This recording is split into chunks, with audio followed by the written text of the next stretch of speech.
common with other standard ARs, with all the same attachment options you're already used to by now. It carries a strong upward pull that eventually curves to the right. With enough practice, it's quite manageable. Damage-wise, the weapon is very, very strong. Coupled with a relatively high rate of fire at 800 rounds per minute, the gun carries high DPS and can kill heavily armored defenders with 3 center mass shots from long range. This long range power makes it a highly lethal and highly effective assault rifle. The PDW is an interesting choice for Jackal in that it's an SMG, the only one available to the attacker's side. But this gun, unlike the SMGs the defenders carries, gets 50-round drum magazines. It'll go through that magazine faster than you might think, because the rate of fire on it is pretty high. But a certain question from time to time, to reload or not to reload, will be negated. 5 seconds left. Its recoil pattern goes up strongly with a similar right curve that the C7 has, but it's still manageable enough. On lightly armored targets, it'll take 4 shots at long ranges to kill. Perhaps the most noticeable aspect of the PDW, though, is its incredibly good hipfire accuracy, which makes it often seen with a laser sight and close-range optic combination. The Spanish pump shotgun is as powerful as its intimidating profile would lead you to believe. Its main advantage? Damage over range. Typically not an aspect shotguns are known for. In this test with two armored opponents, one wielding the British 870 and the other the Spanish gun, the latter did almost 30 points worth of damage, much higher than the competitor. While handling characteristics like cycling time are worth factoring into the comparison, this weapon still makes an excellent choice for Jackal, and the fact that it holds good long-range lethality and the ability to breach without breaching charges.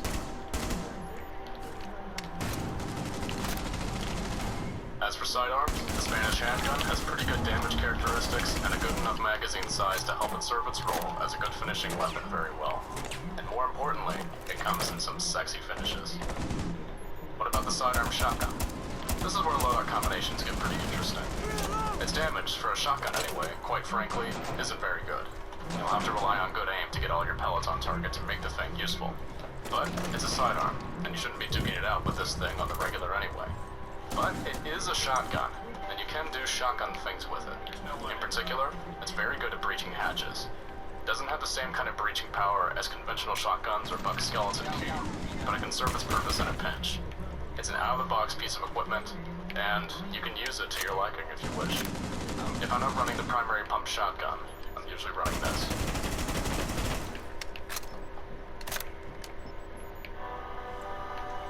President Trump has launched Operation Warp Speed, which is an historic effort to bring vaccines, therapeutics, and diagnostics to the American people in record time.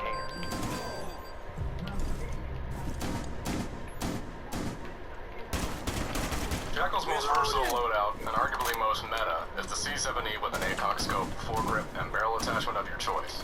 I'm personally a fan of the flash hider. Alongside it, I run the short shotgun plus smoke grenades. The shotgun's ability to take out hatches is very useful at times, and the assault rifle can operate effectively at just about any range. There are of course other ways you can get out the assault rifle. You can do the common close-range sight combined with an angled grip and laser for a more CQB style of play. Experiment and see what you like. If you really don't like the shotgun, you can swap it out with the pistol, which is good in its own right, and then use the breaching charges instead. If you like running Jackal's AR with a close-range sight and a laser light, you might want to consider using the PDW and kit that out the same way, or you can use it with an ACOG and a foregrip. Obviously being an SMG, the thing will naturally be more suited to close-range engagements, but its hipfire accuracy somewhat negates the downside that the ACOG gives you when you're up at point-blank ranges with enemies. All around, the PDW is a solid main weapon choice that can rack up kills in quick succession. Take a secondary of your choice.